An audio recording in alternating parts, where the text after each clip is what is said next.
एक क्रांतिकारी छात्र नेता, एक क्रांतिकारी लेखक और एक क्रांतिकारी कवि, इनमें से नीलोत्पल मृणाल को आप कौन सी जगह पे देखते हैं? अरे ये सब क्रांतिकारी बोल बोल दुकान बंद हो जाए, इसीलिए कहा जाता है एक बिहारी 100 पे भारी। क्योंकि एक गमछा को लेकर के इतना बड़ा। आपकी धर्मपत्नी जी एसीपी हैं, तो ऐसा होता है कि प्रशासन में तो अच्छा खासा रौला है उनका, घर में किसकी चलती है? देख रहे हैं पत्नी के नाम से पसीना अभी तक ठीक ही था सब कुछ अभी तक। एक इतनी शानदार किताब लिखी डार्क हॉर्स, जो बेस्ट सेलर रही है और आपको साहित्य अकादमी पुरस्कार भी दिया गया है। तो ऐसा क्या हुआ नीलोत्पल मृणाल के जीवन में कि उन्होंने यूपीएससी छोड़ करके और लेखन को अपना नहीं, यूपीएससी नहीं छोड़ा। किस्सा मैंने कहीं सुना है कि वो सवाल कुछ ऐसे आ गए, वो आया था, वो जानना चाहेंगे हम? हाँ, वो मध्य प्रदेश में मेरी किताब से ही प्रश्न आ गया था जी। मतलब प्रश्न पत्र में मेरी किताब थी जी। है ना, तो वो एक बड़ा अजीब संयोग था कि आप उस परीक्षा में बैठे हैं और आप अपने ही किताब को आप उस प्रश्न पत्र में देखते हैं। डार्क हॉर्स था। हाँ, उसके बाद से फिर मैंने एग्जाम देना छोड़ दिया।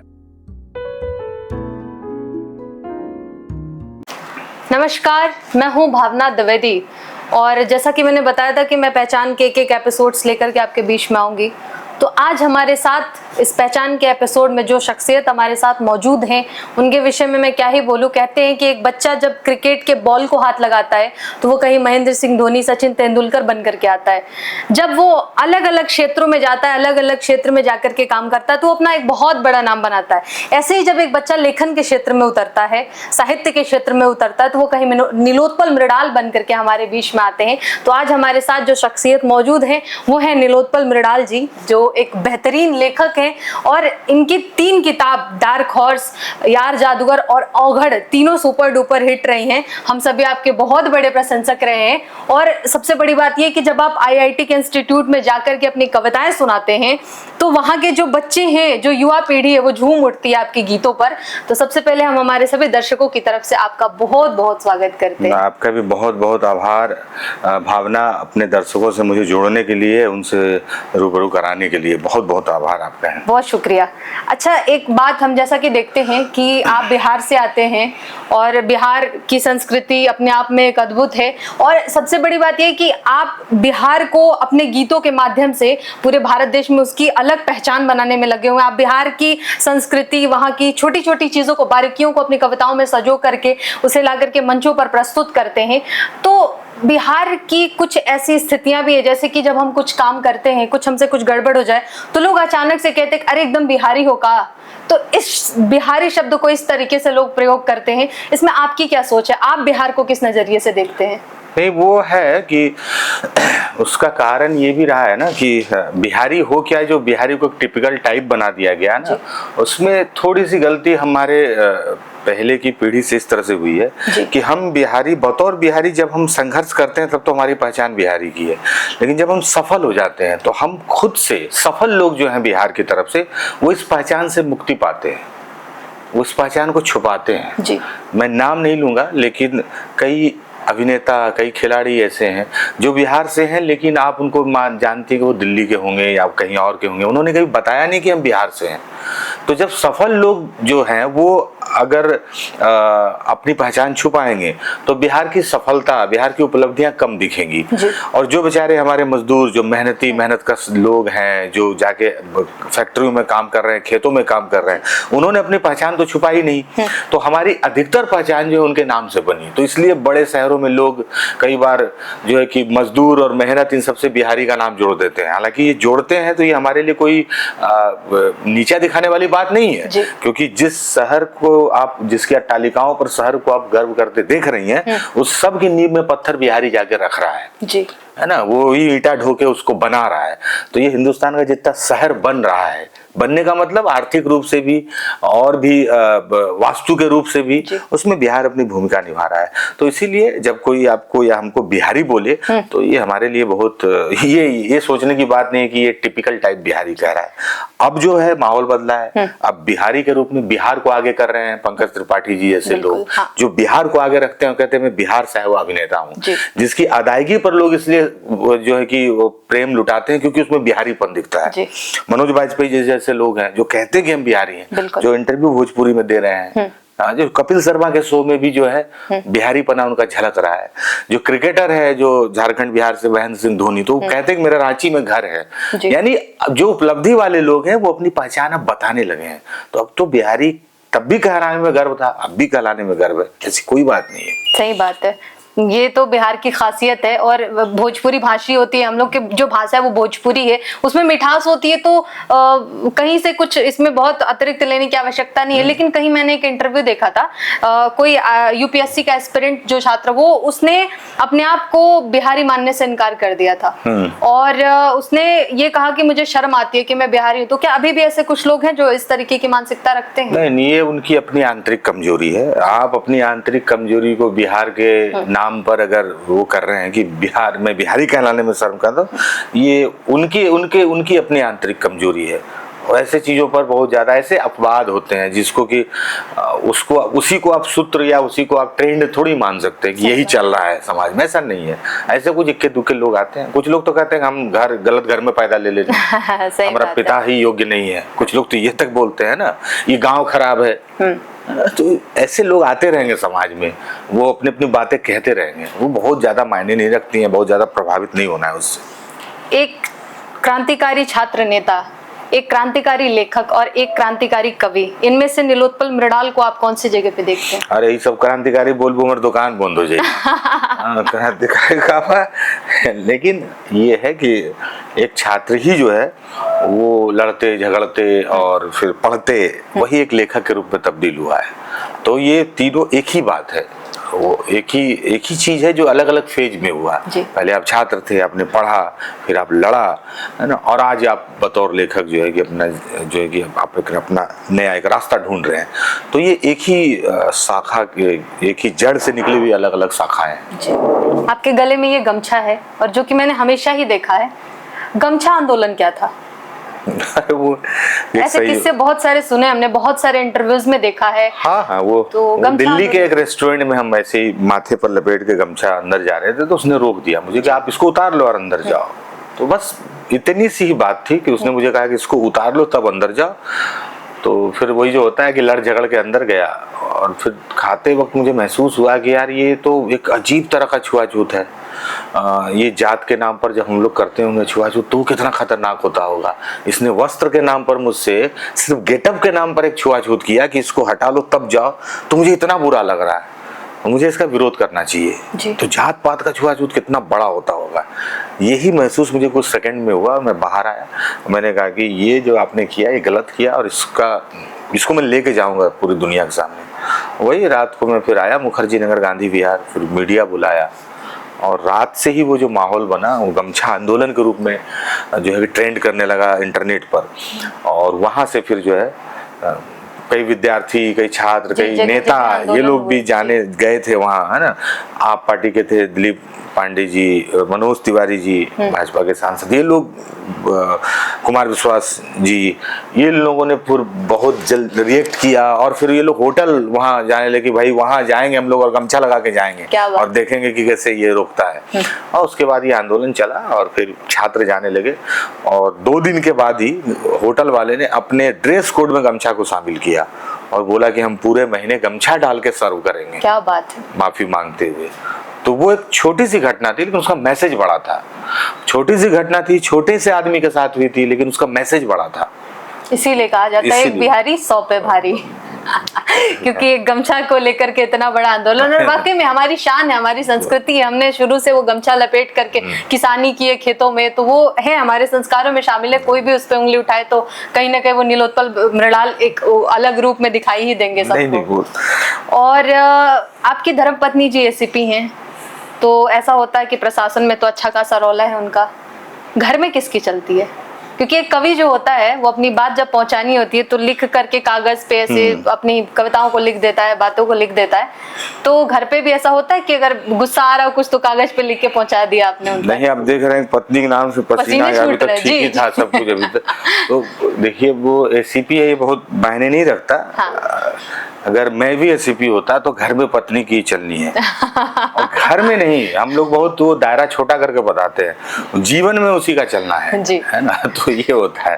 तो एसीपी होना ना होना कोई मायने नहीं रखता, मायने ये रखता है कि उन्हीं से चलता है। और ये जो है कि ये स्वाभाविक भी है, क्योंकि एक स्त्री का दायित्व एक पुरुष की अपेक्षा ज्यादा बड़ा होता है। हम अभी के परिवार की चिंता कर रहे हैं, उसको आने वाली पीढ़ियों की भी परिवार की चिंता और परवरिश अपने तरीके से करनी है, तो उसका दायित्व भी बड़ा होता है। तो जिसका दायित्व बड़ा होता है उसके अधिकार भी बड़े होते हैं, उनकी चिंता भी बड़ी होती है, तो उनका जो गुस्सा है वो भी बड़ा होता है, तो आपको वो सब सहना होता है। अभी मैं देखिए, मैं घूम के, वो एसीपी है, मतलब एसीपी का मतलब वो नौकरी में है वहाँ, है ना, तो जकड़न तो है नौकरी की, तो भी घर वो संभाल रही है वहाँ पे। मैं तो घूम के कविताएं कर रहा हूँ, मैं कवि सम्मेलन में जा रहा हूँ, ताली बजवा रहा हूँ, है ना, खा रहा हूँ होटल में बढ़िया भोजन, है, घूम रहा हूँ हवाई जहाज पे, वो इस सब से वंचित है।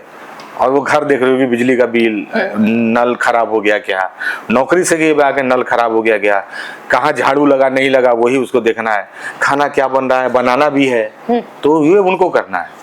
तो नौकरी के बावजूद भी उनका दायित्व देखिए बड़ा है, हम बड़ा इत्मीनान से है। तो जब आपको इतना इत्मीनान मिलेगा तो घर में चलेगा तो उनका ही ना। जाहिर सी बात है, स्त्रियों को ब्रह्मा जी ने सृष्टि सृजन का दायित्व दिया हुआ है।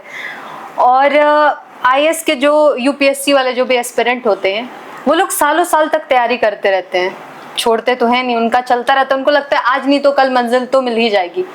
आपके जीवन में ऐसा क्या हुआ कि आपने वो चीजें छोड़ करके आप कविता के क्षेत्र में आ गए, कवि सम्मेलनों के मंच पर आ गए, और आपने एक इतनी शानदार किताब लिखी डार्क हॉर्स, जो बेस्ट सेलर रही है और आपको साहित्य अकादमी पुरस्कार भी दिया गया है। तो ऐसा क्या हुआ नीलोत्पल मृणाल के जीवन में कि उन्होंने यूपीएससी छोड़ करके और लेखन को अपना नहीं, यूपीएससी नहीं छोड़ा, मेरा यूपीएससी हुआ नहीं, मैंने सारे अटेम्प्ट दिए, एक अटेम्प्ट नहीं दिया क्योंकि हम आंदोलन कर रहे थे यूपीएससी के खिलाफ, सीसेट आंदोलन था अटेम्प्ट, तो उस आंदोलन को करने में एक अटेम्प्ट हमने विरोध में उसको गंवाया, जिसमें हमने अंदर जाके क्वेश्चन पेपर वगैरह फाड़ा था, तो एक अटेम्प्ट बस नहीं दिया था। बाकी जो है कि हमने दिए सारे अटेम्प्ट, नहीं हुआ, लेकिन उस पढ़ाई लिखाई का सदुपयोग फिर लेखन में किया। लेकिन तो एक किस्सा मैंने कहीं सुना है कि वो सवाल कुछ ऐसे आ गए, वो आया था, वो मध्य प्रदेश में आया था। हाँ, वो मध्य प्रदेश में मेरी किताब से ही प्रश्न आ गया था, मतलब प्रश्न पत्र में मेरी किताब थी, है ना, तो वो एक बड़ा अजीब संयोग था कि आप उस परीक्षा में बैठे हैं और आप अपने ही किताब को आप उस प्रश्न पत्र में देखते हैं। डार्क हॉर्स था। हाँ, उसके बाद से फिर मैंने एग्जाम देना छोड़ दिया, मतलब उसके बाद से, नहीं तो पीसीएस तो दे ही रहा था, स्टेट में दे रहा था, यूपी दे रहा था, एमपी दे रहा था, छत्तीसगढ़ दे रहा था, राजस्थान दे रहा था, उत्तराखंड, लेकिन उसके बाद से मैंने बीपीएससी दे रहा था, फिर छोड़ दिया देना। तो आप दिल्ली, मध्य प्रदेश और बिहार तीनों जगह से बिलोंग करते हैं, तीनों जगह रहे हैं थोड़ा थोड़ा समय, हालांकि बिहार से आप हैं लेकिन दिल्ली भी रहे, मध्य प्रदेश में हैं अभी, तो झारखंड भी रहे, पूरा मेरा जीवन का एक बड़ा झारखंड में भी था। तो मैं कुछ खानों के नाम लूंगी, आपको कोई एक सेलेक्ट करना है। सबसे पहले मैं लूंगी छोला भटूरा और कचौड़ी, आप इन दोनों में से किसी एक को रखते हैं? छोला भटूरा, वो भी दिल्ली का। दिल्ली के अलावा आदमी कहीं भी अगर छोला भटूरा खाता तो पाप करता है। उस पर मान आने की मुकदमा होना चाहिए। उसने छोला के मतलब के अपमान में ये कदम उठाया है कि उसने और कहीं खाया है। छोला भटूरा और छोला कुलचा, ये दिल्ली पानी में जादू है, वो करे जैसे छोला कहीं बना ना सके। और अगर छोला भटूरा और पोहे रखे तो?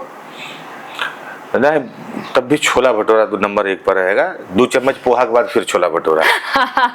और अगर छोले भटूरे लिट्टी चोखा रखे तो? ना, इसमें मेरा कोई बिहारी इमोशन नहीं है, तब भी छोले तो लिट्टी चोखा रहेगा। हाँ। लेकिन ये इसलिए मैं नहीं बोल रहा हूँ कि इससे बिहारी इमोशन आ रहा है, मेरा प्रिय है लिट्टी चोखा। हाँ। बहुत प्रिय है, उसको हम छोला भटूरा बना नहीं सकते, हम छोला तो बना, लेकिन हम लिट्टी चोखा बनाते हैं। हम लिट्टी इतना तेजी से बना सकते हैं जितना बम बनाता है बमबाज चलते चलते। चलते चलते कहता है ना, हम लोग की तरफ इलाके में बहुत बमबाज थे जिनको ये उपलब्धि हासिल था कि चलते चलते बम बांध लेता है ना, तो हम चलते चलते लिट्टी बांध सकते हैं, धूप में सेक सकते हैं, क्या बात खा सकते हैं। और हमारा जो चोखा है उसके आगे चाट फेल है, जो चोखा बनाते, तो लिट्टी चोखा मेरा प्रिय है। तो लिट्टी चोखा, और अगर हम एक तरफ दाल भात और भुजिया रखे तो? ना, तो भी लिट्टी चोखा, ये जब मन उकता जाए तब दाल भात भुजिया, ओकर में दाल पन छोछर एकदम छर छर पानी गिर रहा बता। मैं थरिया रख इधर ईटा लगा के टेरले बढ़ा के पानी ना गिर जाए, तो ये नहीं गिट्टी लगे नहीं कि ये दाल आ जाए, एकदम दाल चावल पंचोछर दाल, ललका मिर्चा से छौंकल, एगो लहसुन दे के, खाली जीरा दे के, कुछ ना कच्चा सरसों तेल सब दे के और बाद जब भुजिया बिना प्याज के बढ़िया लगेगा। आलू के भुजिया में प्याज डाल के मत खाइए, वो फिर भुजिया का स्वाद खराब करता है। बहुत लोग खाएला आलू का भुजिया केवल आलू के साथ, आलू जीरा 4 दाना मेथी के जीरा दे के भून लो सरसों तेल में, ये भी दाल भात। मतलब लिट्टी चोखा जीत गया फिलहाल। लिट्टी चोखा भाई वो जन भोज है और उसका स्वाद ही अलग है, अद्वितीय है। आप अगर देखा जाए कि क्योंकि हर कोई ऐसा होता है कि किसी न किसी को कोई प्रेरित करता है तभी वो लेखन के क्षेत्र में बढ़ता है या किसी भी क्षेत्र में बढ़ता है, आप किस लेखक से सबसे ज्यादा प्रेरित होते हैं? प्रेमचंद और रेणु जी, रेणु हाँ। और प्रेमचंद। मैंने इनको ही पढ़ के मुझे लगा कि भाई लिखा जा सकता है, लेखक आप उन्हीं से प्रेरणा पाके। आपकी तीनों किताबें बहुत अच्छी हैं, मैंने तीनों पढ़ी हैं, यार जादूगर, औघड़ और डार्क हॉर्स। और सबसे बड़ी बात यह है कि तीनों हिट रही हैं और आगे भी आपकी कोई ना कोई किताब तो आएगी ही आएगी। लेकिन कभी कभी ऐसा होता है कि हम कोई एक, हालांकि तीनों बहुत अच्छी हैं, लेकिन ऐसा होता है ना कि कोई एक आपकी ज्यादा फेवरेट होती है, ऐसा लगता है कि हमने ये ज्यादा अच्छा लिख दिया। तो आप तीनों किताब में से आपकी सबसे ज्यादा प्रिय कौन सी है? लेखक के लिए तो ये बड़ा मुश्किल होता है, जिसने लिखा है उसने बहुत मन से सारी चीजें लिखी होती हैं, लेकिन फिर भी डार्क हॉर्स मेरा भाग्य है और औघड़ मेरा अखाड़ा है और यार जादूगर मेरी पढ़ाई लिखाई है। वो तीनों अलग अलग हुए। डार्क हॉर्स सौभाग्य से हमको, क्योंकि पुरस्कार मिलना तो भाग्य हो सकता है, वो सब उपलब्धि होता नहीं है, उसको मानते हैं कि तो मेरा भाग्य है और वो मेरा अनुभव का अखाड़ा है औघड़। जिस अखाड़े से मिट्टी लेके हम उड़ाते हैं दुनिया में, वही वो अखाड़ा है, अनुभव है मेरा। और यार जादूगर भी पढ़ाई लिखाई है, उसमें वेद वेदांत के भी संदर्भ लिए गए हैं ना, उसमें हम छांदोग्य से उठा रहे हैं, वृदारण्य से उठा रहे हैं, है ना, हम मुंडकोपनिषद पढ़ के लिख रहे हैं, है ना, हम जो है कि पूरा अस्तित्ववादी आंदोलन पढ़ रहे हैं तो फिर लिख रहे हैं, हम जो है कि नास्तिकता का पूरा आंदोलन पढ़ रहे हैं, लिख रहे हैं, हम नीत्शे, शोपेनहायर उन सबको पढ़ के लिख रहे हैं। तो वो शंकराचार्य को पढ़ रहे हैं, गीता का दर्शन पढ़ रहे हैं। इन सबसे हम एक गांव का कहानी निकाल रहे हैं, जहाँ फूलचंद पासी बैठा हुआ है, जहाँ राम नरेश बैठा हुआ है, जहाँ ठाकुर साहब बैठे हुए हैं, वो लोग बात कर रहे हैं, लेकिन उसके बैकग्राउंड में है वेद, दर्शन, इन सब चीजों को लेके। तो वो मेरी पढ़ाई लिखाई से निकला एक किताब है, जहाँ पर हम जीवन मृत्यु की जटिलता पर बात कर रहे हैं। ये है तीनों किताब। तो इसलिए प्रिय तो तीनों है, लेकिन तीनों के अलग अलग खांचे हैं जी। और आज के अंत में चलते चलते मैं ये पूछना चाहूंगी कि जो आज के समय के युवा हैं, जो कविताओं के मंचों पर आना चाहते हैं या फिर लेखन में ही अपना कार्य आगे करना चाहते हैं, कुछ बढ़िया करना चाहते हैं, अच्छा लिखना चाहते हैं, कवि सम्मेलनों के मंच पे आना चाहते हैं, उनको आप क्या संदेश देना चाहेंगे कि वो किस तरीके से अपने कवि वाला सब तो रील बनावे, रील बनाने वाले लड़के जो हम कहते हैं, अरे हम सुनना चाहेंगे वो आपकी रील बनाना चाहिए उनको, छोटे छोटे टुकड़े बनाइए, इंटरनेट पर तैराइए।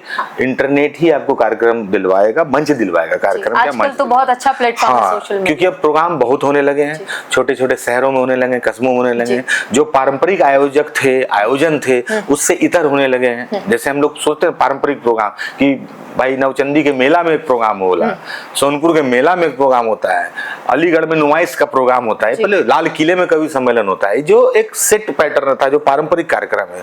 उससे हट कभी स्कूल में, कॉलेजेस में, इंस्टीट्यूट में, कोचिंग्स में, है ना, कई क्लब में प्रोग्राम, तो ये अब होने लगा है। तो वो लोग ना पारंपरिक लिस्ट उनके पास, उससे इतर भी उनके पास, उनको चॉइस चाहिए कि आप कुछ लाओ पारंपरिक से हटके।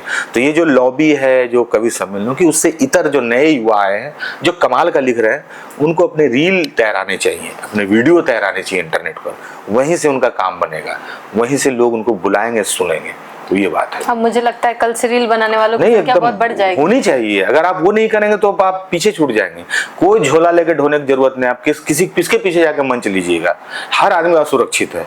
हिंदी कविता के मंचों पर तो इतना असुरक्षा है कि अगर आप ताली नहीं बजाए तो कवि को तनाव हो जाता है कि हम गए क्या, हम जमे नहीं क्या। तो जहाँ पर फ्रीजर लेके जमाया जा रहा है कवि को, छोड़ते प्लग जब पिघल जाता है, वहां पर सबसे अच्छा है कि आप इंटरनेट पर रहिए, वहां से दुनिया को दिखिए, आपको बिना किसी वाया मीडिया आपको बुला लिया जाएगा। क्या बात है। चलिए, बेहतर है, युवाओं को एक बढ़िया संदेश मिलेगा। जाते जाते हम चाहेंगे आपकी कुछ 4 पंक्तियां हमारे दर्शकों के लिए हो जाए।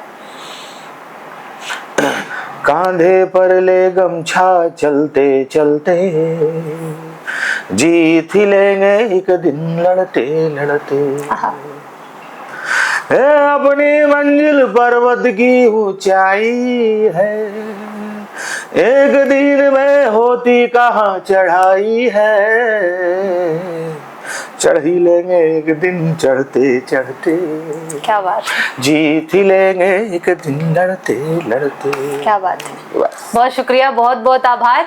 और कहते हैं कि कुछ लोग हैं जो बड़े होकर बड़े होते हैं, जो सचमुच में बड़े होते हैं। तो आपने वो, आपके जो सरलता है आपकी, वो दिखाती है कि बड़े होके बड़े लोग कैसे होते हैं। बहुत अच्छा लगा आपसे बात करके। और मुझे याद है मैं आपसे जब बिहार में मिली थी और वहाँ के लोगों का वो प्रेम आपके प्रति दिख रहा था, तो कहीं ना कहीं आप जो बिहार को जिस तरीके से लेकर के आ रहा है उसके लिए मैं बहुत सारी आपको शुभकामनाएं देती हूँ। बहुत बहुत आभार व्यक्त करती हूँ हमारे बीच में हम लोग को इतना समय देने के लिए। और ये थे हमारे साथ नीलोत्पल मृणाल जी, जिन्होंने बढ़ाया है बिहार का सम्मान और अपने दम पर बनाई है अपनी एक उम्दा पहचान। धन्यवाद। भावना जो है, और भावना जो है कि एक बहुत प्रतिभाशाली लेखिका भी है, कवित्री भी है, शायरा है, खास करके शेरो शायरी पढ़ती है। तो भावना का भी प्रोत्साहन कीजिए, इनको हिम्मत दीजिए। ऐसी लड़कियां जो घर के चौखट का जो एवरेस्ट है उसको लांघ के बाहर निकली हैं और मंचों पर जो है कैमरा के सामने कुछ करने की जिद है, तो इस जिद को अपना प्रोत्साहन दीजिए और इस जिद को सम्मान भी दीजिए। तो ऐसी बहनें, ऐसी लड़कियां कमाल करेंगी, आसमान छूएंगी। बहुत बहुत धन्यवाद, बहुत बहुत धन्यवाद, बहुत बहुत शुक्रिया।